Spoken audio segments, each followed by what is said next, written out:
2 more to go in my demo. I think we're doing pretty good on time. SDL Studio is an expert tool that we came up with because we kept getting, and our clients kept getting, very complex and quote unquote silly multilingual Excel sheets. So something like columns B and C contain the source, and then the target language 1 goes into DE and language 2 goes into FJ. And by the way, only if the background of the cells is green and if column B contains an X. Oh, and by the way, in column J, we have a length restriction in pixel. And by the way, in yet another column, we define the font size so that you can actually calculate the length restriction. And by the way, if there's an X in column A, then that means the content has actually changed since the last translation. So in this case, please do extract the existing translation from the Excel sheet, but don't lock it because it needs to be reviewed. So all kinds of crazy requirements that you get over time in Excel. So it can be really simple, just a multilingual Excel sheet, but it can also be very complex. And the way it works is that we define the export. So we have a wizard where you can go through and exactly define what you want to do, including things like length check, updates, comments. You can also use it for alignment, of course. So you could basically convert a multilingual Excel file into several SDL files for each language pair, and then just import that into the TM. So you can do that if you have, I don't know, like a 30 language Excel file. And for translation, we actually create language specific XML files. So every target language can be different, of course, because it could be that language 1 had already had 200 lines translated, language 2 only had 50 lines translated, and language 3 had nothing at all translated. So it's a language specific XML file from which you can then set up a Studio project. So again, let me show you on the right. No, I need to go in here still. There we go. Too many different ones. So before I show you what we're going to configure, let me show you the demo file. Here it is, SDL Studio. So I have 2 different ones. I have the demo 1 and demo 2, and the copy each.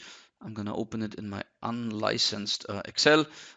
So here I have German source, I have English, French, Spanish, I have a length restriction, and I have a comment. So that's actually fairly simple. Let's go for this one. Where is SDL? I thought I started it already. Well, let me start it now. And of course, I've prepared this already for the demo, so I don't have to go through and actually configure everything from scratch. So in here, I say, okay, this is where I configure my tasks. So demo 1, I'm gonna go through here. I'm gonna say edit. I provide a sample XLS file for the configuration so that we can read the column names and all of that. You can also provide a source file pattern. What that means is if you always get, I don't know, let's say 10 different kinds of Excel files and you get them like daily, but you know which one is which because they have a certain naming convention, then you can have this file pattern in here, and SDL Studio will automatically recognize or realize, aha, this is Excel file type 1, so I'm going to use the task definition of type 1. Otherwise, you always have to choose it manually. In this case, sorry, my source file is German, so it reads the table, the worksheet, I think it's in English, it reads that in German. So we're only interested in worksheet 1, actually. And in this particular case, my source language for my translation is German, and the other languages are English, French, and Spanish. Of course, I can add and delete, etc. And now I tell it where do you actually find this information. So German is actually in column A. You can see it read all the column names. And then the English column is B. And then it says the same thing again, seemingly. It says the target column is language B again. So it could be that there's already a translation there. If so, of course, extract it, please. I don't want to retranslate it if it's already there. But in this case, I'm going to write it back to the same column. So we're just going to update essentially the missing ones. But we've had cases where it says, well, there's an old translation in column B, but I want to have the new translation in column C. So you could also configure it that way. In this case, it's always the same.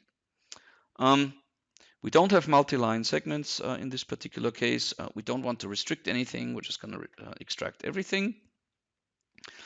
We do, however, have a size restriction. It's a character-based size restriction. So the options are character or pixel or external.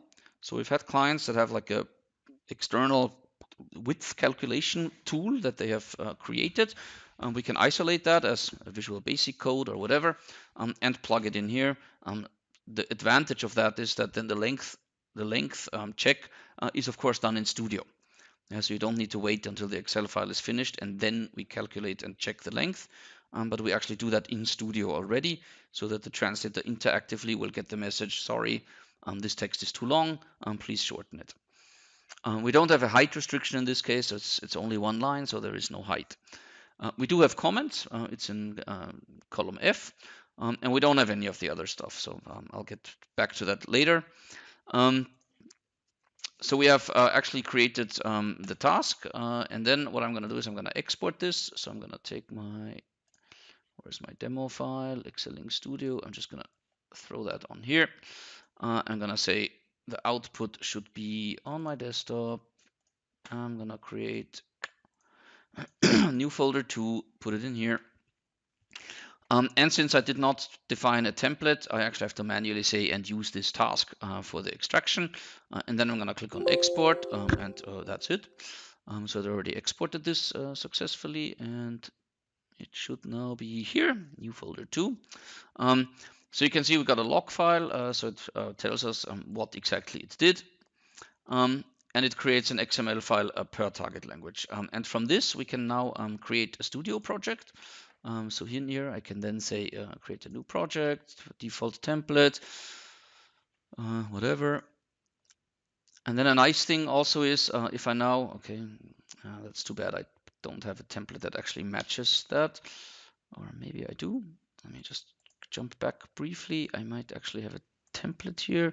No, I don't. Do I have a previous project? No, I don't either. But basically, the nice thing is when we create this project and we add the entire folder, it automatically detects which file is for which target language. So you don't end up with every file for every target language, but we detect that. Then you translate it just normally in Studio. Of course, we have the length check that's built into the Studio as into the file type. So it's a custom file type that does this length checking, among other things. And then when you're done, essentially what you do is you say import, and you give it the source Excel file and the Studio project folder, and you say import, and it updates the source Excel file. So that obviously it goes back into the Excel file, of course. A little bit more complicated. Let's look at this demo 2 for a second.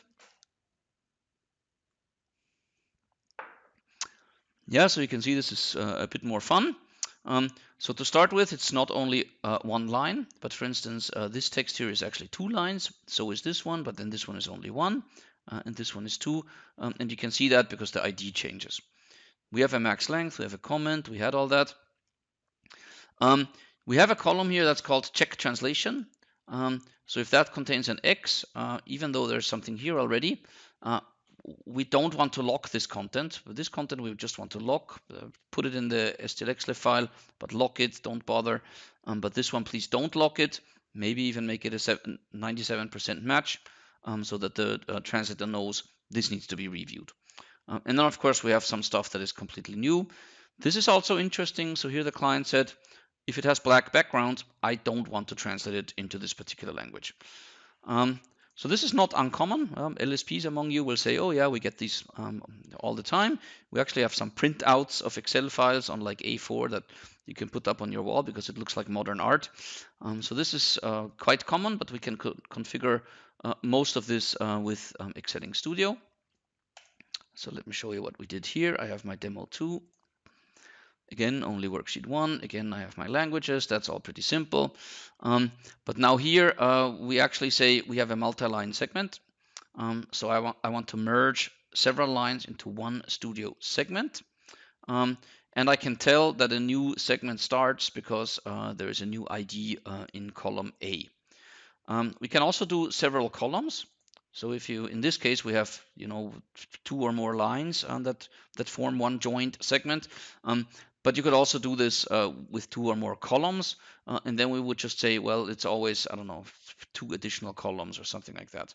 Then I lost my setting down here because it's either or, of course. So let me put that back here. Yeah.